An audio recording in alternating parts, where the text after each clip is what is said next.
नमस्ते फ्रेंड, आप सभी का स्वागत है। फ्रेंड्स, चर्चा करना चाहते हैं कि बैंक रिटायरीज, बैंक पेंशनर्स की जो ग्रीवांसेज हैं उनका सुनने वाला कोई नहीं है।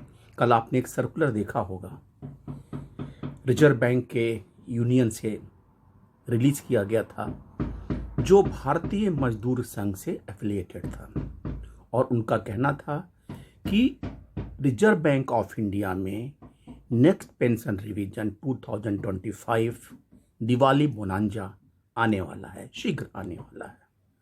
और फिर उस पत्र में वित्त मंत्री, प्रधानमंत्री, सबकी बड़ी बहुत बड़ाइयाँ की गई थी। ठीक है, जिस रिजर्व बैंक में जहां अभी भी पेंशन रेगुलेशन में पेंशन अपडेशन का क्लाज नहीं इनकॉर्पोरेट है, उसके बावजूद 19, 23 और अब 25 में पेंशन रिवीजन होने जा रहा है। हमें रिजर्व बैंक में पेंशन होने से कोई तकलीफ नहीं है, लेकिन हम ये कहना चाहते हैं कि लगभग 7 से 8 लाख पब्लिक सेक्टर बैंक के पेंशनर जो पिछले 30 साल से इस इंतजार में हैं कि उनका पेंशन अपडेशन होगा, उनका पेंशन रिवीजन होगा, लेकिन कोई सुनने वाला नहीं। न कोर्ट, न कचहरी, न मंत्री, न प्रधानमंत्री, न नेता, न प्रबंध तंत्र। तो फिलहाल ये जाए तो जाए कहां? सारी कटौतियां जो करनी थी वो बैंक रिटायरीज के हर सुविधाओं में करनी। चलिए देखिए, स्पेशल अलाउंस आपको काट दिया गया। इससे लगभग 5 से 10 साल आपके पेंशन, जहां तक मैं समझता हूं, तुरंत कट गए।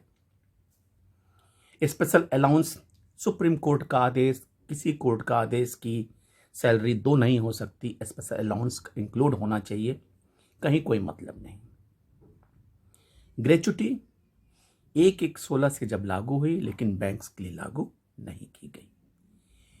और जो भी कंसिडरेशन है ग्रेच्युटी में, 30 साल से ऊपर 1.5 मंथ का जो कंसिडरेशन है वो भी बैंकों में नहीं किया जाता है, वो 15 डेज समझा जाता है।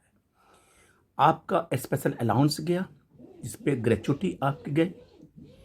हेल्थ इंश्योरेंस के मामले में खंडेलवाल कमेटी की रिपोर्ट लेके हम घूमते रहते हैं, हमारे एक्टिविस्ट लेके घूमते रहते हैं, कोई भी असर नहीं बैंकों पे, क्योंकि उसको लागू ही नहीं कर रहे हैं। आपके पास प्रीमियम देने के लिए पैसा नहीं है, ना आपके पास रोटी है, ना आपके पास दवाई है। और फिर बैंक पेंशनर्स, ऐसा नहीं है कि इन्होंने डेडिकेशन के साथ बैंक में काम नहीं किया है। फिर ऐसी क्या बात है? जब हम कोर्ट कचहरी की बात करते हैं तो अभी एक केस कल लगा हुआ था 9/9 को सुप्रीम कोर्ट में, वो भी ग्रेच्युटी के संबंध में था, वो 10/12 को शिफ्ट हो गया। MC Singla case bank pension updation का जो 2016 से चल रहा है 25 तक, सितंबर में उसकी भी सुनवाई के पहले 9-10 में डेट नहीं आई। इस महीने में आती है, नहीं आती, अगले महीने आएगी, नहीं आएगी, क्या होगा कुछ पता नहीं। विभिन्न कोर्टों में, Delhi high court, Kerala high court, supreme court, हर जगह कोई ना कोई केस, लेकिन तारीख पे तारीख। कोई आतंकवादी का केस नहीं है, बैंक रिटायरीज का केस सुनने में कोर्ट को इतनी दिक्कतें क्यों हो रही है?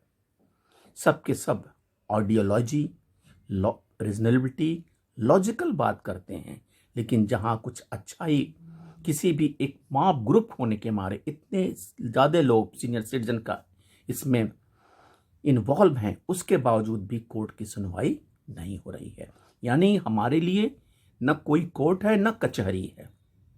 वित्त मंत्री को पत्र लिखते लिखते थक गए, प्रधानमंत्री को पत्र लिखते लिखते थक गए। कितना पत्र लिखेंगे, कितना कम्युनिकेशन करेंगे, लेकिन कोई रिस्पांस ना वित्त मंत्री के यहाँ से है, ना प्रधानमंत्री के यहाँ से है।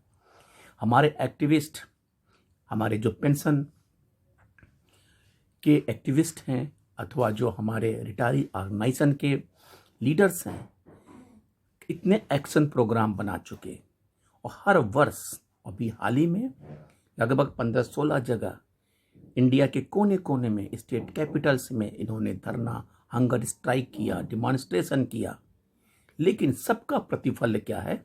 वो शून्य है। कोई सुनने वाला नहीं है, चाहे वो कॉन्स्टिट्यूशनल पद पे बैठा हो, चाहे वो आईबीए के अधिकारी हो, चाहे डीएफएस के अधिकारी हो, किसी की तरफ से कोई सुनवाई नहीं है। घोर तिरस्कार और निराशा के बीच में कैसे पेंशनर सोचते हैं, क्या उनकी सोच है? हमें अपने और अपने साथियों की व्यथा सुनकर तकलीफ होती है कि क्या कोई सिस्टम नहीं है, कोई एक सिस्टम है ही नहीं है, कोई मैकेनिज्म नहीं है। आप कहाँ जाओगे? आप किससे कहोगे?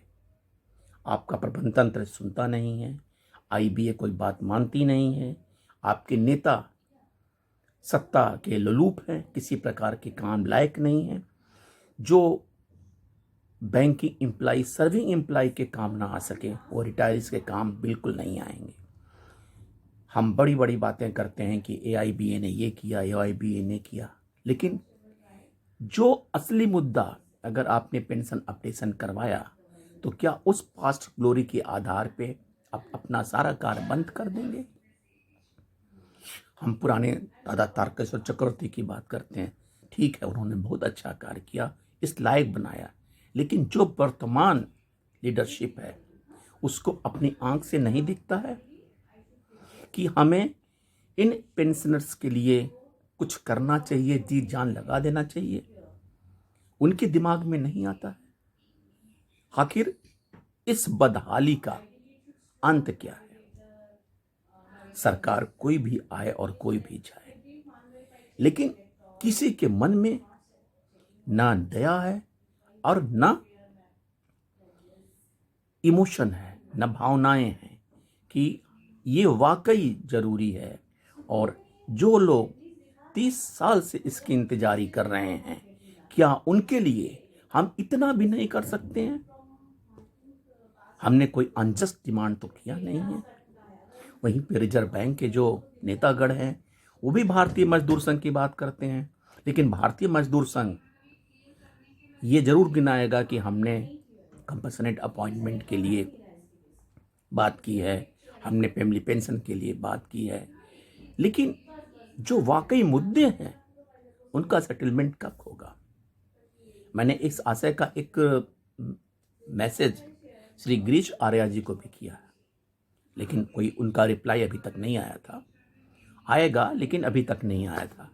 फ्रेंड्स, कहने का तात्पर्य है कि मेरी समझ में तो यही आता है, हमारे साथियों के लिए, हमारे लिए न कोर्ट है, न कचहरी है, न मंत्री, न प्रधानमंत्री, बस भगवान भरोसे आप अपनी लाइफ निकालिए।